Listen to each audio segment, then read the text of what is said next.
স্কুলের পক্ষ থেকে আজ দুপুর 1টা নাগাদ সচেতনতামূলক শিবিরের আয়োজন করেন ওই স্কুলের প্রধান শিক্ষক পুতুল ভান্ডারী মহাশয়। মূলত সুন্দরবন এলাকায় সাপের উপদ্রব বেড়েই চলেছে। প্রত্যেক বছর কিছু না কিছু লেগেই আছে সর্পদংশনে।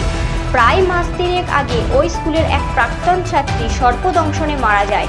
মূলত ওই ছাত্রীর পরিবার তড়িঘড়ি প্রাথমিক স্বাস্থ্য কেন্দ্রে না নিয়ে গিয়ে প্রথমে কয়েকজন ওঝার কাছে নিয়ে যান। ততক্ষণে সময় শেষের পথে অনেক দেরিতে নিয়ে যান মথুরাপুর গ্রামীণ হাসপাতালে। সেখানেই মৃত্যুর কোলে ঢলে পড়ে ওই ছাত্রী। এলাকার নামে শোকের ছায়া পড়ে। এলাকাবাসীদের সচেতনতা করতে উদ্যোগ নিয়েছেন ঘোড়াদল হাই স্কুলের প্রধান শিক্ষক। তারই প্রতিচ্ছবি আজ।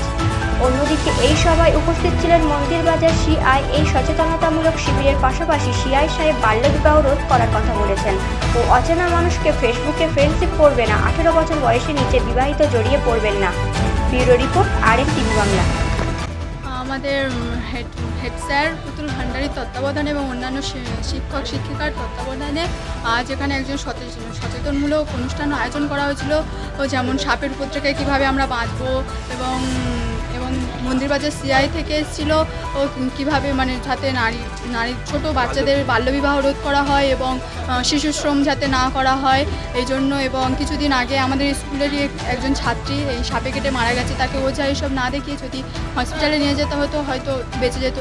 এইসব তত্ত্বাবধানে আমাদের হেডমাস্টার মশাই সচেতনমূলক আয়োজন করেছিল। আমাদের এলাকায় বেশ কিছু কয়েক বছর ধরে বেশ কিছু ছাত্রছাত্রী যারা সাপে কাটার পরে তাদেরকে হসপিটালে না নিয়ে গিয়ে ওঝার কাছে নিয়ে যাচ্ছে। এটা আমাদেরকে একটু চিন্তিত করেছে, যার জন্য আমরা এই প্রোগ্রামটা করলাম, সচেতনমূলক প্রোগ্রাম, যাতে করে ছাত্রছাত্রী কখনো যদি সাপে কাটে বা এরকম কোনো ঘটনা ঘটে যেন সঙ্গে সঙ্গে ওঝার গাড়িতে না গিয়ে সঙ্গে সঙ্গে হসপিটালে যায়।